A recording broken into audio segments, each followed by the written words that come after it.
Um HDL Podcast e eu tenho a grande alegria de ter você aqui com a gente e hoje para conversar com uma pessoa muito, muito especial, um amigo do coração, um filho para o meu coração, um homem de Deus, um dos valores que Deus tem levantado nessa geração, um jovem pastor que tem levado a mensagem do Evangelho para os quatro cantos desta nação, para todos os estados do Brasil, um jovem líder, um amigo pessoal. E eu quero apresentar a você com muito prazer, com muita alegria, o pastor Rafael Abdala. Que coisa boa, Abdala, ter você aqui com a gente. Olá, pastor Hernandes, todos que estão aí acompanhando o canal HDL Podcast, que grande honra, que grande satisfação estar aqui com o senhor, motivo de grande alegria para o meu coração. Muito obrigado, pastor. Bom, para aqueles que é o que todo mundo conhece, mas o Rafael Abdala é casado com a Ana Paula, é pai do José, ele é advogado, ele é pastor da primeira igreja batista de Guarapari, é o presidente da Ordem dos Pastores Batistas do Estado do Espírito Santo, já foi vice-presidente no campo nacional da Igreja Batista, e é um pregador que Deus tem levantado na nossa geração. É uma honra para nós, pastor, ter você com a gente nesse bate-papo aqui. A honra é toda minha, pastor, um privilégio enorme, incalculável. Quero reafirmar todo o meu respeito e carinho pelo senhor, Mantinha, por toda a família, pelo ministério que o senhor representa, e para mim é razão de alegria poder aprender com o senhor, caminhar com o senhor. E quero registrar aqui publicamente a minha gratidão por todo o investimento que o senhor tem feito na minha vida, na minha família e no ministério que o senhor me confiou aqui em Guarapari. É um privilégio estar perto de você, é um privilégio acompanhar o seu ministério e ver o que Deus está fazendo na sua vida e através da sua vida. Pastor Abdala, eu gostaria que nós pudéssemos hoje bater um papo no sentido de ajudar colegas, pastores, que estão no ministério, não só aqui no Brasil, mas fora do Brasil. Alguns deles talvez passam momentos difíceis, de lutas, talvez até de escassez de recursos, às vezes problemas na família, problemas com a liderança, e isso é uma realidade, né? E nunca foi diferente. A priori, a princípio, que palavra você poderia trazer para nós, embora alguém possa dizer, mas o Abdala é tão jovem, está com 30 anos, mas eu reputo você um homem já experiente, que tem um ministério provado e aprovado. Que palavra você tem para um pastor que está no campo, talvez, sem ver o crescimento, sem ver tantos frutos, passando por dificuldades financeiras ou até familiares? Que palavra você tem para esse colega que está vivendo uma situação como esta? Perfeito. Pastor, eu precisei aprender algumas coisas bem cedo. Quando Deus confiou que eu assumisse a igreja em Guarapari, eu tinha 23 anos. A igreja de Guarapari foi e é o meu primeiro ministério. Eu tinha, então, no ano de 2018, 23 anos. E iniciei com toda a ansiedade possível de um menino jovem, como sou até hoje, e fui buscar aprender, me aconselhar, ter as minhas mentorias.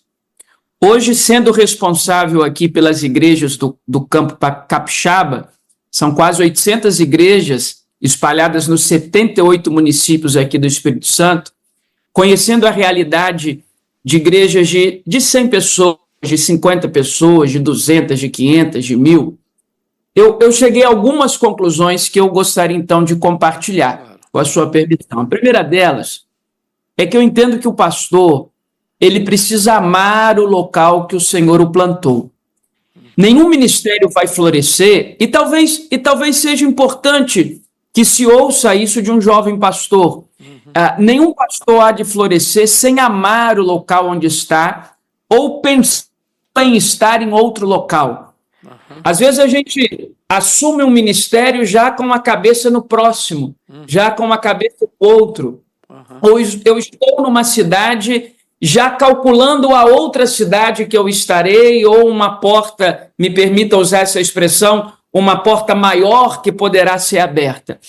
Em primeiro lugar, eu creio que amar o lugar onde o Senhor nos plantou. Perfeito. Por mais que para algumas pessoas Deus dará uma abrangência maior, Deus deu um CEP para uma igreja. Conquanto seja o nosso chamado até os confins da terra, uma igreja local tem um CEP. E o obreiro vai precisar amar esse local.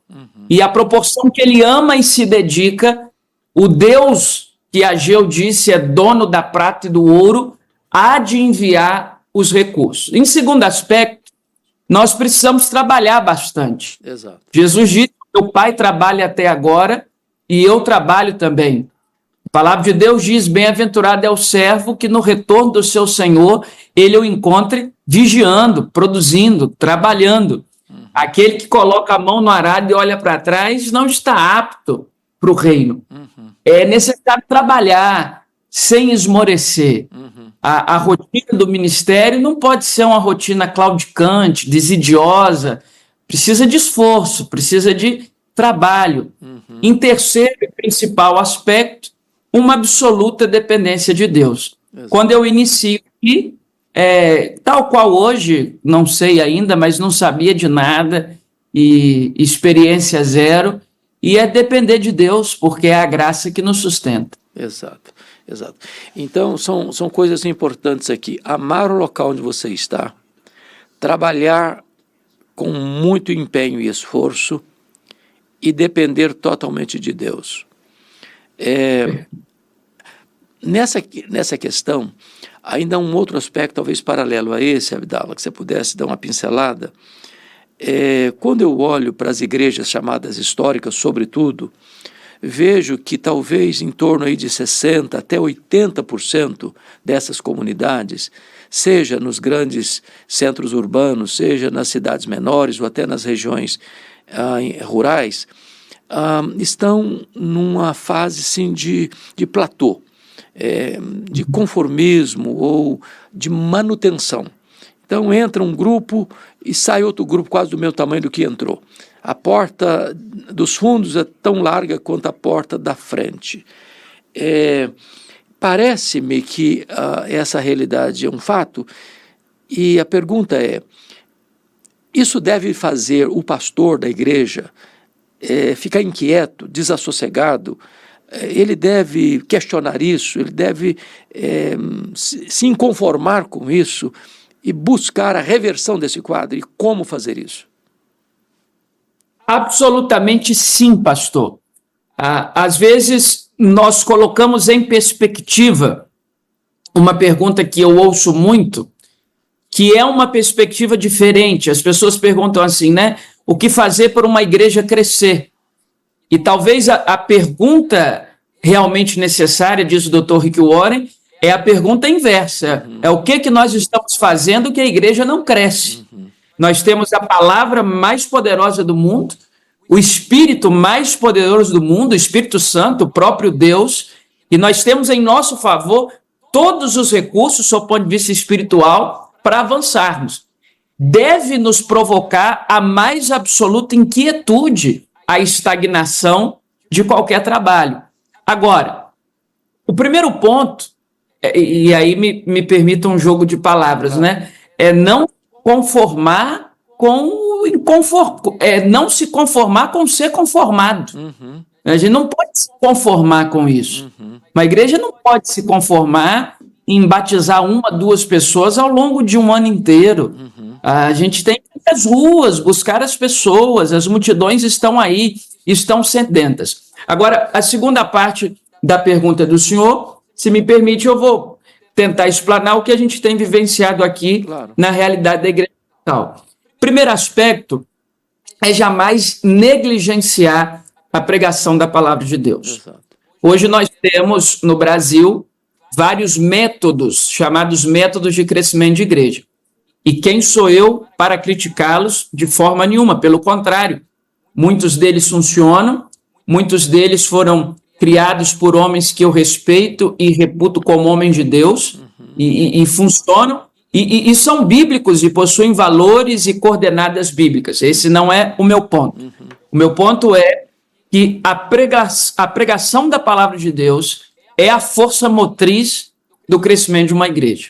O pastor precisa ter um compromisso constante com o púlpito. Exato. Senão ele, ali o pregador, para ter a referência, ou quando não ele, alguém de sua confiança, alguém com o seu mesmo esteio de valor, que a Bíblia é uma referência, a palavra de Deus, atual, inerrante, infalível, a palavra de Deus. Então, a constância da pregação é a causa do crescimento da igreja em todas as igrejas que crescem saudavelmente. O senhor percorre muito mais. E às vezes a gente observa numa liturgia, eu creio que eu posso falar isso aqui abertamente para o público que acompanha o podcast do Senhor, a gente tem aí um culto de 2 horas, onde tem reservado 20 minutos para a palavra. Canta um, canta outro, faz um, e aí vem um teatro, e aí vem alguma coisa, e aí no final, não existe crescimento de igreja fora do escopo da palavra de Deus. Esse é o primeiro ponto. Certo. O segundo, o pastor precisa ter uma vida atuante, encorajar a igreja a buscar, Certo. a ser e fazer discípulos para a glória de Deus. Um discípulo produz, pela ação soberana de Deus, discípulos para Jesus.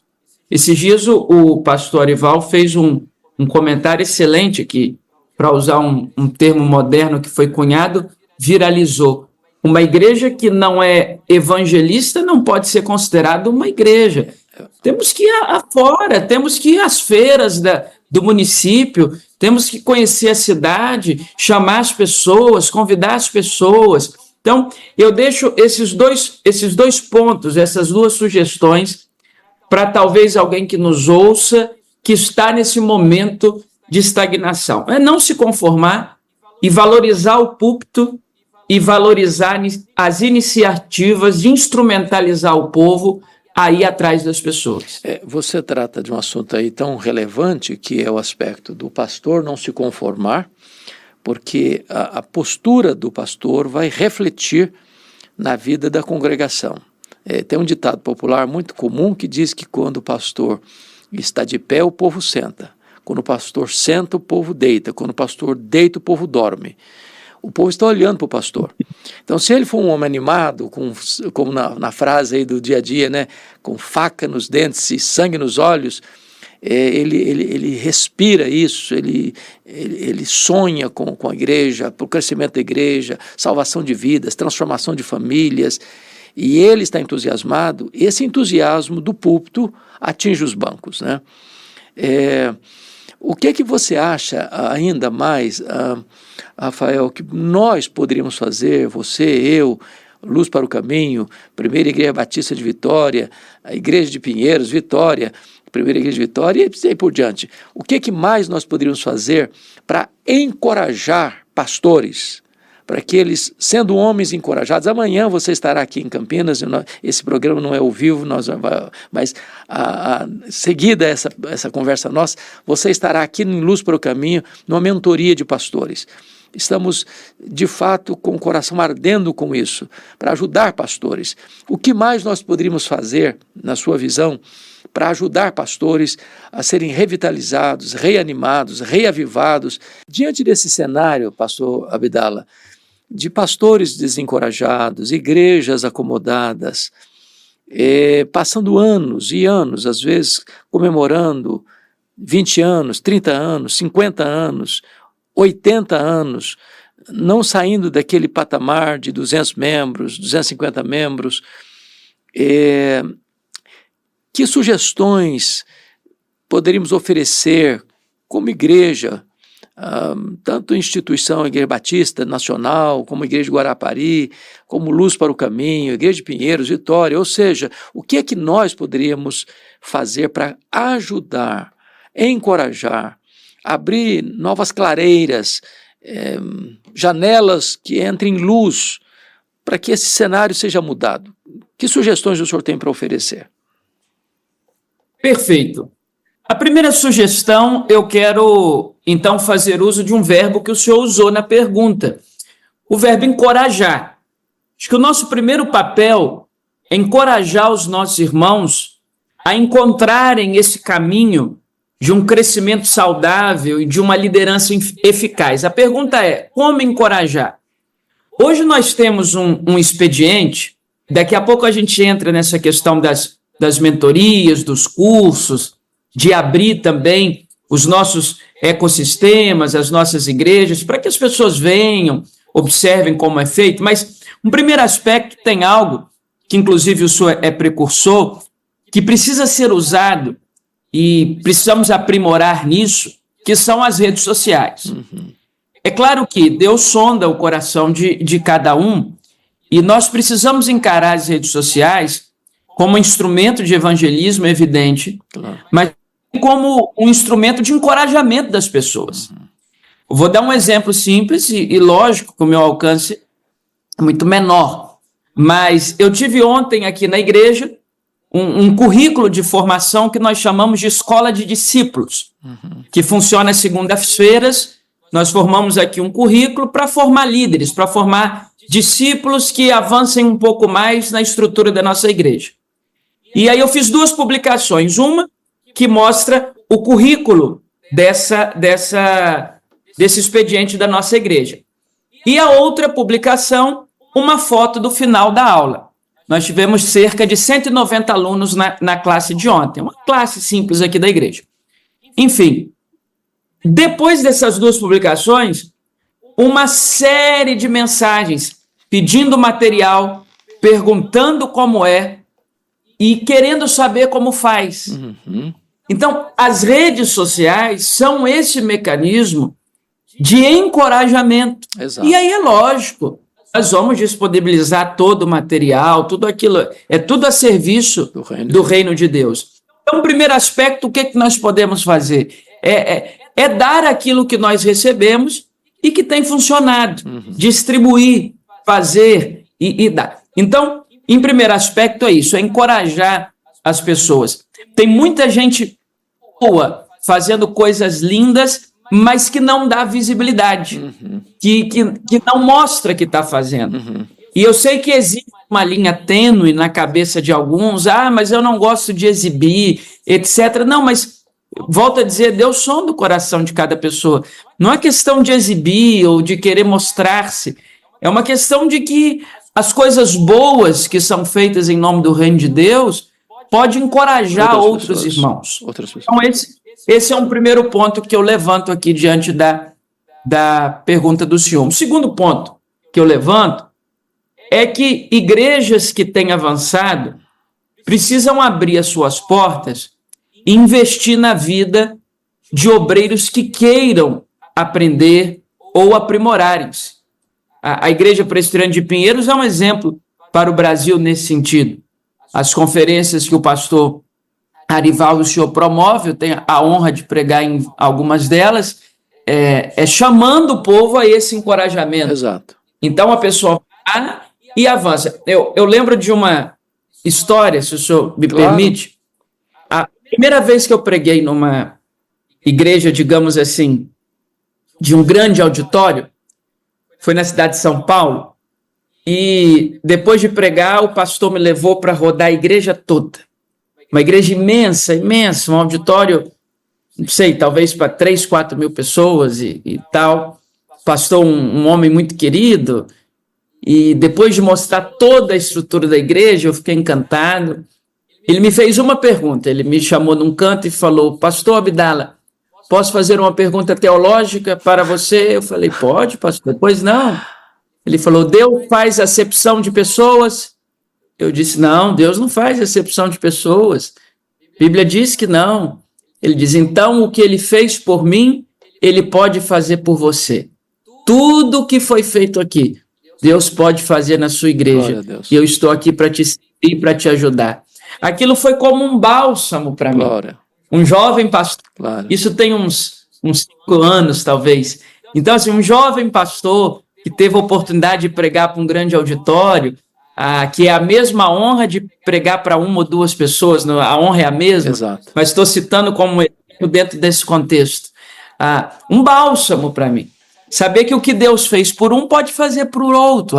A graça de Deus é multiforme e dela nós somos dispenseiros.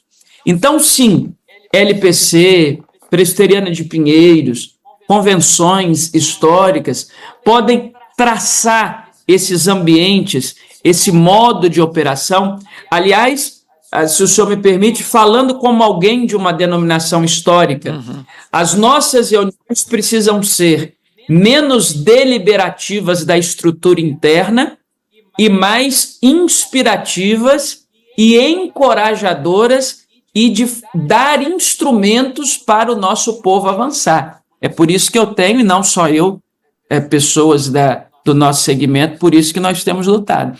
Essa fala sua, para mim, é muito importante, pastor Rafael, porque hoje me parece que em alguns lugares, ou na mente de algumas pessoas, há uma confusão entre aquilo que é essência, usando uma palavra jurídica sua aí, cláusula pétrea, que não se mexe, né? O evangelho não se muda, não se mexe, não se altera, não se diminui, mas às vezes as pessoas dogmatizam também a forma, a estrutura, e aí aquilo que funcionou muito bem há 50 anos, acha que não pode mexer, não pode atualizar, porque é como se fosse infiel à história, à memória daquela denominação, se você mudar alguma coisa que é apenas estrutural, né, conjuntural.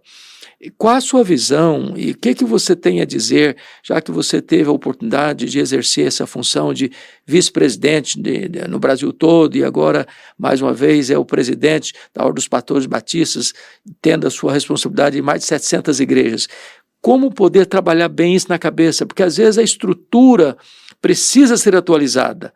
E algumas pessoas acham que atualizar a estrutura é ser infiel à doutrina. Doutrina não se mexe, mas estrutura pode mexer, deve mexer, para avançar um pouco mais?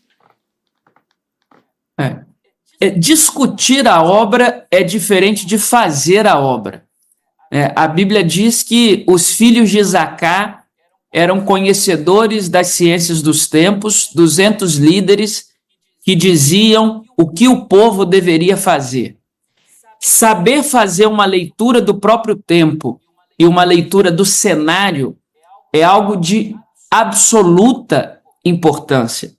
A palavra de Deus é a mesma, os fundamentos da nossa doutrina são inalterados, a ortodoxia ela é permanente, os fundamentos que nos sustentam, a herança dos pais da igreja são imexíveis, um passo para cá, um passo para lá. Agora, o mundo e a forma de fazer muda.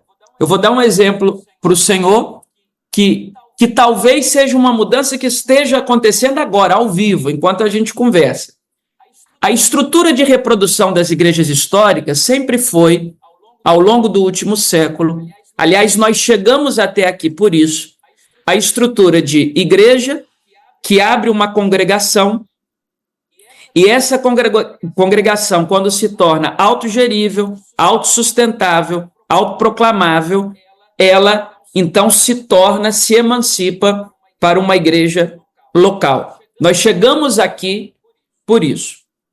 Eu comecei a notar que as últimas congregações emancipadas, sobretudo em alguns bairros que não dão condições de autossustento, essa estrutura parou de funcionar. Algumas congregações, por razões econômicas e geográficas, não serão autossustentáveis jamais. Mas, porque existe uma regra, a gente insiste em emancipar. Daqui a alguns meses, ou daqui a poucos anos, está com alguma dificuldade financeira, sem condições, por exemplo, de sustentar um obreiro que sabe pagar as contas e vai precisar de um outro auxílio. Esse é o ponto número 1. Ponto número 2. Uma igreja cresce num município e algum grupo de irmãos começa a se reunir num determinado bairro, ainda afiliado à mesma filosofia daquela igreja. E ela não quer ser outra igreja. Ela quer ser aquela igreja, em outro bairro. Se nós não modificarmos essa estrutura, nós vamos fazer daquele lugar uma congregação e nós vamos obrigar uma emancipação e nós vamos obrigar a ser uma outra igreja, que necessariamente terá um outro pastor, que não necessariamente será o pastor daquelas pessoas, pelo menos não no coração delas. Bem, eu estou cada vez mais convicto de que hoje, inclusive para as igrejas históricas, a ideia dos sites, dos campos, das extensões, cada região tem usado uma expressão. Aqui na nossa igreja nós temos usado extensões. Em São Paulo eu tenho ouvido muitos sites, multi-sites. No Rio eu tenho ouvido campos, né? Eu estou cada vez mais convicto que esse modelo comunica mais com o tempo de hoje. E que o modelo anterior não estava errado. Foi maravilhoso. Funcionou bem para o seu tempo. E que serviu ao seu tempo. Perfeito. Então, sim, a estrutura ela precisa ser revista porque as demandas são outras. Os pais da igreja não tinham que lidar com rede social, não tinham que lidar com os debates das redes sociais. Os nossos irmãos do primeiro século não tinham que lidar com alvará de prefeitura, com licença de obra. O tempo mudou. E as questões estruturais precisam ser atualizadas. Eu estou convicto disso, pastor. Glória a Deus. Eu entendo que esse é um ponto de alta relevância, mormente para as igrejas históricas. Como você disse, chegaram até aqui com um modelo e que pode rever essa dinâmica sem comprometer uma vírgula aquilo que é essencial, aquilo que é a verdade, o evangelho, a ortodoxia, né? É uma coisa que eu acompanho o seu raciocínio, tenho visto que as igrejas que mais têm crescido do ponto de vista saudável têm aderido a esse entendimento, e isso tem produzido igrejas mais fortes, igrejas mais saudáveis, porque às vezes você organiza uma congregação e igreja e quem vai assumir aquela nova igreja não tem a mesma visão. Às vezes todo o entusiasmo que veio até ali na organização se perde dali para frente e aquela igreja fica patinando anos, até décadas, né? É como você disse, às vezes sem avançar. Então essa sugestão para mim é da mais alta importância. Me permita ainda mais uma colocação. Eu tenho tido a bênção de acompanhar o seu ministério, não só em Guarapari, mas pelas suas andanças pelo Brasil, mas vejo que aquilo que Deus tem feito na sua vida fora de Guarapari é o reflexo daquilo que Deus está fazendo em você, por você e através da Primeira Igreja Batista de Guarapari. E qual é a dinâmica que você adota, por exemplo, que é para ajudar algum pastor que esteja nos ouvindo, algum líder que esteja nos ouvindo? Qual é a sua dinâmica semanal, por exemplo? Porque às vezes as pessoas se acomodam, a igreja tem culto domingo, escola dominical de manhã, culto à noite, um culto na quarta-feira, uma reunião de oração na sexta-feira, e essa agenda nunca muda, anos e anos e anos, é a mesma coisa, quase não vai ninguém mais, mas não muda, porque é a rotina. Qual é a dinâmica da Primeira Igreja Batista de Guarapari que pode inspirar outras igrejas a copiar esse modelo? Ok. Pastor, aqui para a glória de Deus, nós funcionamos todo dia e toda hora. A nossa igreja, ela funciona em 5 eixos: o eixo de desenvolvimento cristão, o eixo de educação, de celebração, de família e de multiplicação. São os eixos nos quais os ministérios estão desenvolvidos. Nós temos as celebrações de domingo, que é o ponto alto realmente da nossa fé, quando todo o povo se concentra aqui num grande ajuntamento, mas durante toda a semana nós estamos aqui envolvidos. Cultos semanais de adolescentes, jovens, homens, mulheres, idosos, todos os segmentos etários, solteiros, jovens casados, jovens com abaixo de 30 anos, jovens de 35 anos para cima, casados idosos, casados de 35 anos para cima, perdão. Todos esses segmentos são abraçados aqui durante a semana. Culto de oração todos os dias, A quarta-feira passada eu estive pregando aqui 6 horas da manhã. São 31 anos que nós temos um culto de oração ininterrupto às 6 horas da manhã. Que benção. 6 horas da manhã, todos os dias. E aí nós temos um grupo fixo que ora aqui todos os dias às 6 horas da manhã e um público volante. Às vezes alguém está numa semana que quer vir aqui. A igreja está aberta todos os dias com uma reunião de oração às 6 da manhã e às 18 horas. Então, às vezes passa alguém todos os dias, de segunda a sábado, né? No domingo são os cultos regulares. Então, de segunda a sábado, 6 da manhã e 18 horas, nós estamos abertos aqui, 6 da manhã no templo principal, 18 horas aqui no nosso prédio administrativo. Todos os dias. E você tem toda uma equipe de apoio, de trabalho, para atender a toda essa demanda, certo? As reuniões de oração, estudos bíblicos para esses diversos segmentos de jovens, adolescentes, crianças, jovens casais, casados mais maduros, etc, etc. Tem cada trabalho desse tem um líder colegiado. Certo. Toda uma equipe. Cada um desses eixos tem um líder, todos líderes responsáveis, gente que caminha conosco com muita lealdade. Uma igreja, ela precisa estar viva, o povo precisa ter o que fazer. Se algum membro da igreja participa apenas do domingo e apenas da celebração dominical, é porque ele quer, e não porque não tem a opção de aprimorar o seu discipulado, de aprimorar a sua caminhada com Jesus. Querendo, ele tem toda a possibilidade de fazê-lo. Ocasionalmente, nós fazemos aqui pelo menos 3 vezes ao ano alguns momentos mais intensos de oração. A gente chama de Semana da Consagração. Eu faço uma live, gravo lá de casa mesmo, porque às 3 horas da manhã, eu ligo lá o telefone em casa e dá uma frequência muito boa. Nessa semana a gente ora às 3 da manhã, apregoamos um jejum até meio-dia e temos culto meio-dia todos os dias. Essa semana é uma semana que eu separo para não sair de Guarapari, e eu dirijo esses todos, 3 da manhã, meio-dia, e movimenta praticamente a igreja toda. Que maravilha. A igreja tem que ser dinâmica, não tem outra opção. Então você está nos dando uma orientação aí no sentido de que o crescimento numérico da igreja tem a bênção de Deus, que é Deus quem dá o crescimento, mas não acontece sem que haja um trabalho deliberado, proposital, metódico, intenso, de toda a comunidade. É isso. Sem dúvida. Atos 19:11 diz que Deus, pelas mãos de Paulo, fazia milagres extraordinários. Deus fazia.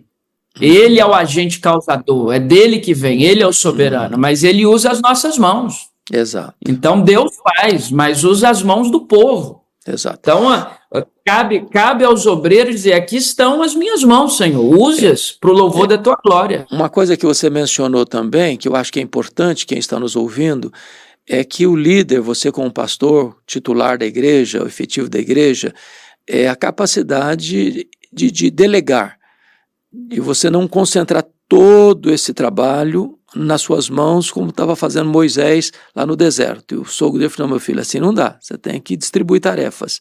Como é que é isso no seu ministério?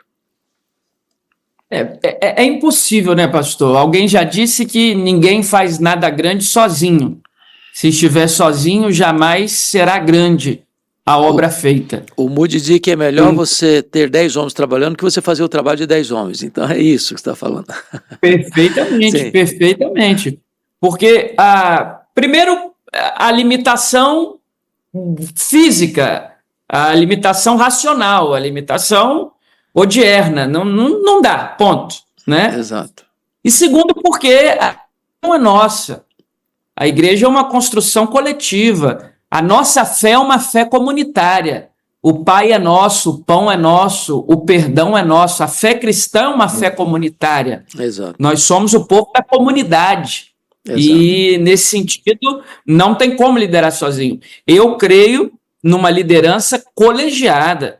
Eu, muitas vezes, erro E eu tenho pessoas aqui que dizem para mim, pastor, vamos por esse caminho aqui, e muitas vezes essas pessoas estão certas e eu estou errado. O líder é ensinável. Você está dizendo que o líder é uma pessoa ensinável. Absolutamente. Absolutamente. Okay. Esses dias teve o culto ali na Primeira de Vitória, né? 40 anos de ministério do senhor. E me veio uma reflexão ali naquele momento muito importante. Porque quando o senhor assumiu ali, o senhor tinha de idade? Há 26 anos. O senhor tinha 26 anos, jovem. Não é isso? 26 anos. Hoje o senhor tem 66 anos. As pessoas vão evoluir. A gente começa de algum ponto. Exato. Né? Naquele dia o senhor não imaginaria ser o quem é hoje, e louvado seja Deus. Então, o nosso ponto de partida é a realidade que a gente tem hoje, e cabe a nós, os obreiros, olhar para frente, depender de Deus e manter o coração ensinável. Amém. A gente precisa começar em algum momento. Amém. Eu me lembro, eu nunca contei isso em público, vou contar aqui. Conta para nós. Eu tinha 23 anos quando assumi Guarapari. Ano de 2018 foi um ano muito complexo da minha vida. Eu engordei nesse ano 30 quilos, porque no ano de 2018 eu me formei em Direito na Universidade Federal, eu casei, eu sepultei o meu pai depois de uma jornada cuidando dele, e eu assumi a igreja como pastor titular, tendo sido consagrado ao ministério no final de 17. E quando eu fui consagrado no final de 17, quer dizer, eu fui consagrado em dezembro de 17, dia 22, e assumi a igreja em 17 de março de 18. Um interregno aí de menos de 3 meses entre ser consagrado e assumir uma igreja. Nesse íntere, a igreja de Guarapari, os padrões do nosso estado, o senhor é natural daqui, é um estado pequeno. Os 78 municípios acumulam 4 milhões de habitantes. Exato. A cidade de São Paulo tem 12 milhões, a grande São Paulo tem 21. Então, a Guarapari tem 120 mil habitantes. A nossa igreja já era uma igreja expressiva. Então, algumas pessoas queriam pastorear a igreja de Guarapari, tinha pessoas enviando currículo, aquela coisa toda dos bastidores, né? E um colega me chamou, me levou no restaurante, e um menino, num ano super agitado na minha vida, meu pai doente, corre para o hospital, vem para cá, noivado, preparando o casamento, fazendo TCC, artigo de conclusão de curso, enfim. Aí arrumei o tempo, fui lá almoçar com um colega. Aí o colega falou para eu, estou te chamando aqui porque eu quero dizer uma coisa para você que talvez ninguém tenha coragem de te dizer. Estou ouvindo rumores de que você foi consagrado agora e que a liderança da igreja de Guarapari está querendo que você assuma. Você não tem a menor condições. E se você fizer, você estará dando, ele usou essa expressão, desculpa se chocar alguém, você estará dando o maior tiro no seu pé. Eu falei, pastor, obrigado, eu preciso concordar com o senhor que eu não tenho a menor condições. Agora, essa questão do tiro no pé, quero agradecer o conselho, tal. Pelo menos ele pagou o meu almoço.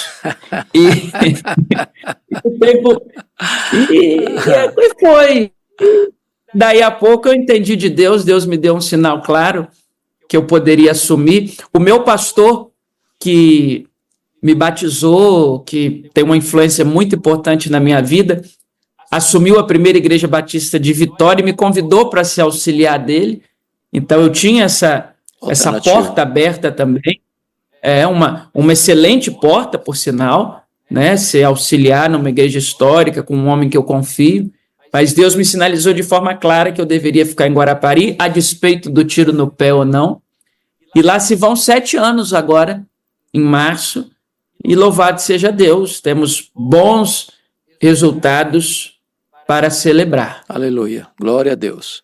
E eu sou testemunha disso, eu tenho tido o privilégio de pregar nas férias, sobretudo, de janeiro, e vejo como a Primeira Igreja Batista de Guarapari é uma igreja vibrante, acolhedora, uma igreja que respira vida, entusiasmo, alegria, e eu sou muito grato a Deus por isso. Aproveitando mais uma deixazinha, eu sei que uma das partes importantes de uma igreja viva é uma boa música, e nós vivemos hoje um momento tenso nessa área musical, né? Onde tem muita música de consumo, onde às vezes as pessoas que compõem têm uma boa veia poética, mas nem sempre têm uma boa profundidade bíblica para compor a teologia boa da música. E qual é o papel do pastor da igreja no que tange ao cuidado da música que é cantada no culto? Você já deu um spoilerzinho aí, dizer que tem que ter cuidado para não ter um culto de 2 horas e cantar 1h40 e deixar 20 minutos só para mensagem.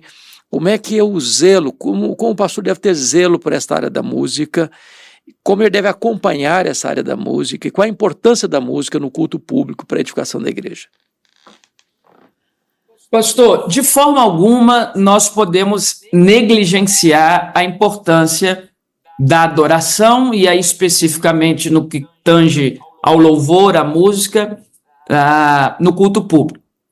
Agora, eu gosto de dizer aqui para a nossa equipe do Ministério de Música que quando a igreja está louvando, é a igreja falando com Deus, é a igreja se expressando a Deus.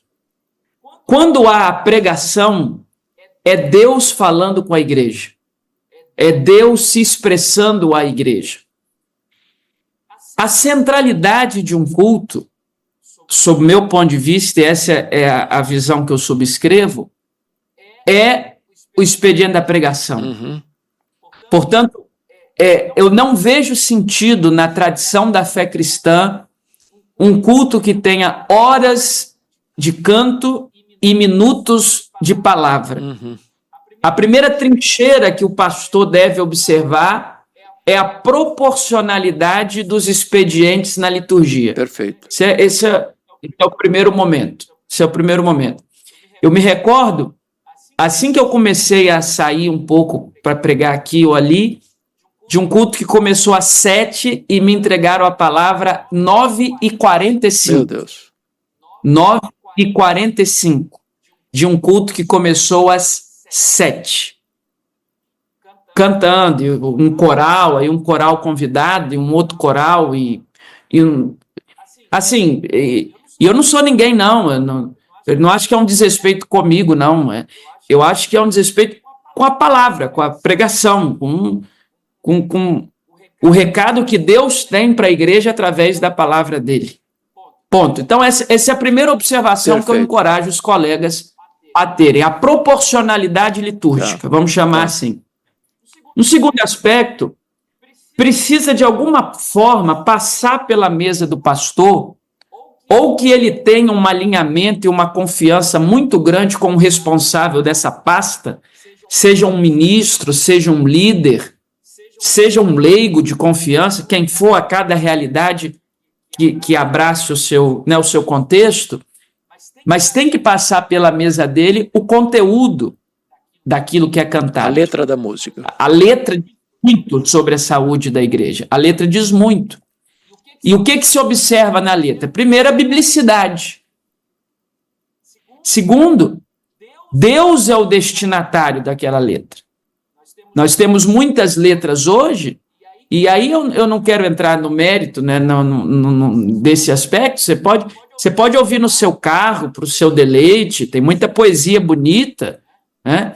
Mas para o culto público, Deus é o destinatário único. Exato. Nós estamos cantando a Deus, nós estamos louvando a Deus. Ele é o destinatário único, ele não é o principal destinatário, é o destinatário exclusivo. Exato. Da adoração. Portanto, deve passar pela mesa do pastor como guardião da doutrina, conquanto guardião da doutrina da igreja, deve passar por ele, para análise da biblicidade da letra e se de fato aquilo que é cantado é uma adoração a Deus ou ao próprio povo, ou para autodeleite do povo. Se for para autodeleite do povo, não tem espaço no culto público. Perfeito. Muito bem. E para mim é importante, pastor, que hoje, para a glória de Deus, igrejas históricas que preservam uma adoração, eu não vou usar a expressão conservadora, não, vou usar a expressão uma adoração cristocêntrica, cresçam, porque há no inconsciente coletivo e no imaginário popular que hoje, para uma igreja crescer, precisa de pirotecnia, precisa do aspecto show, e não precisa. Estou de pleno acordo com você. Só para fechar, eu sei que você tem uma agenda intensa e amanhã vai estar viajando para cá cedinho. Como que nós poderíamos pensar em ajudar as igrejas que estão vivendo esse momento, talvez de desânimo, até de esfriamento ou de acomodação, no sentido de as igrejas também, não apenas os pastores, mas os membros, quem está lá vendo esse quadro, olhando essa situação, para que os membros desta igreja pudessem ajudar o seu pastor, de ser esse elemento de, pastor, vamos junto, vamos fazer isso, porque às vezes o pastor está acomodado ou está anestesiado com a situação. E o que um membro da igreja pode fazer para ajudar o seu pastor, para que a igreja possa alavancar e crescer para a glória de Deus?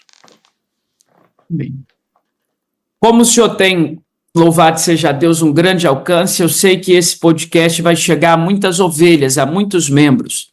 Então me permitam, meus irmãos amados, amem o seu pastor. Amem, nada substitui o pastor local. Nada substitui o pastor local. O pastor local é aquele que na sua necessidade vai te visitar. É aquele que na sua necessidade vai te telefonar, que vai no hospital te ver. Amem o seu pastor local. Esse é um grande presente que você pode dar ao seu pastor local, amá-lo. Orem por ele. Ore, o seu pastor precisa de oração. Nós, pastores, temos os pés de barro, nós somos vasos de barro. Ore pelo seu pastor, para que Deus sustente. Terceiro, se coloque à disposição para o serviço. Há sempre uma fila de gente para opinar e uma quantidade tão menor para ajudar. Há sempre uma fila de gente com as chamadas críticas construtivas, mas uma quantidade tão menor para chegar e deixa eu ir junto, pastor. Deixa eu ir visitar junto, deixa eu fazer parte da solução junto, deixa eu te levar lá, vamos juntos. É sempre uma quantidade menor as pessoas que querem fazer parte da solução. Então, se coloque à disposição e vá, o seu pastor precisa de apoio. Quarto aspecto, vou usar uma expressão, me entenda bem, seja o maior marketing da sua igreja. Amém. Por onde você for, seja você o cartão de visita da sua igreja, no seu ambiente de trabalho, em todos os lugares. Às vezes eu vejo, pastor Hernandes, os crentes divulgando todas as programações do YouTube e dos grandes influenciadores da nação, mas não divulgam da sua própria igreja. Não divulgam o próprio culto, não vão lá no nosso culto. Eu acho que deve fazer as duas coisas. Eu divulgo as mensagens do pastor Hernandes, eu divulgo as plataformas da IPP, faço questão, porque eu sei que é algo que vai abençoar o meu povo. Mas divulgo também as coisas do meu povo. Então, divulgue as coisas que têm abençoado o Brasil, mas divulga aí da sua igreja, do interior, você que ouve isso do interior, seja a maior propaganda da sua igreja. Quando você for na padaria, quando você for ao mercado, fala, tem um culto ali na nossa igreja, vai lá ouvir o meu pastor, faça essa propaganda, seja você essa pessoa, e certamente você vai dar um sopro de encorajamento para esse obreiro, para o seu pastor. Glória a Jesus. Eu quero só, terminando, dar um testemunho. Agora, no mês de janeiro, eu estive com você 3 domingos, e eu fui para Vitória, já para retornar para São Paulo, e era uma quarta-feira, e eu recebi um telefonema de uma pessoa, falou, olha, tem um pastor aqui em Vila Velha que gostaria muito que o senhor fosse e pregar hoje à noite lá. E eu perguntei, mas hoje é dia de culto na igreja? Ela me disse, não, não é. Eu falei, mas então não dá prazo para chamar o povo. Como é que ele vai mobilizar a igreja? Não tem culto, não tem uma reunião coletiva para ele... Como é que vai fazer? Não, deixa por conta dele. Ele falou que mobiliza o povo. E eu confesso a você que quase que eu fui um pouco cético. Falei, meu Deus, como é que ele vai conseguir mobilizar o povo? Quando eu chego, tinha fila no quarteirão para entrar. E a igreja estava lotada, estava todo mundo lá. Eu perguntei, pastor, qual o segredo? O que o senhor fez? Como é que é esse negócio? Conta para mim. Aquilo me entusiasmou muito, porque ele tem o contato virtual de todos os membros, já tem um compromisso assumido que o comandante tocou a trombeta, todo mundo se reúne, e estava lá a igreja em peso, estava lá a banda de música completa, estava lá todo mundo para atender a recepção, e foi uma festa, uma grande festa. Isso me ensinou uma coisa, é preciso que haja coordenação, é preciso que haja estímulo. Tocou a trombeta, vão lá. Chamou, vão lá, cada um divulgar, cada um falar para o seu vizinho, cada um comunicar na lateral aqui, como se diz, na padaria, supermercado, na farmácia, em todo lado, no posto de gasolina, que o membro, sendo uma pessoa entusiasmada com a igreja, a coisa vai acontecer. Entusiasmo é tão contagiante quanto o desânimo. Gente entusiasmada influencia pessoas. Bom, gostaria que você agora desse as suas considerações finais e já registrando a minha gratidão pela sua presença aqui. Você é uma grande bênção, tenho um respeito, admiração profunda por você, pelo seu ministério, pela sua família, pela generosidade da sua igreja que você pastoreia. Deus abençoe e a minha oração é que a medida mínima daquilo que o maior que você já tem vivido até hoje possa ser a medida mínima do que vai acontecer daqui para frente. Conte com o meu apoio, com o meu carinho e com as minhas orações. Suas palavras finais, por favor. Ok, eu quero desejar a todo o público aqui do HDL Podcast as bênçãos de Romanos, capítulo 15, verso 13. Que o Deus da esperança vos encha de toda alegria e de toda paz por sua confiança nele, para que vocês transbordem de esperança no poder do Espírito Santo. Aquilo que Deus é, nós podemos transbordar. O texto diz que Deus é o Deus da esperança e por isso nós podemos transbordar de esperança. A minha gratidão ao senhor, pastor Hernandes, pela grande oportunidade de participar aqui da sua plataforma. Eu quero mais uma vez honrar a vida do senhor, agradecendo a oportunidade por todo investimento. O senhor não investe apenas em mim, mas na minha família, no ministério que Deus me confiou. Quero dizer do meu amor, do meu respeito pelo senhor, pela irmã Tinha, pelo Tiago, pela Renata, pelo Bento, pela Chloe, também pela Mariana e pelo Rafael, por toda a sua descendência. Amém. Que Deus continue alargando as tendas da influência do senhor, dando saúde, vigor. O senhor tem muitos anos aí para abençoar muito a nação brasileira e dizer para o senhor que o senhor é um mentor, um amigo, e eu que tenho um pai falecido, o senhor conheceu as circunstâncias, tenho no senhor essa figura, mas com muito respeito e com muita honra. Que Deus abençoe. Obrigado por essa oportunidade. Deus te abençoe, príncipe. Obrigado. Abraço, queridão. Abraço aí na Aninha e no José. Obrigado. Obrigado. Muito obrigado.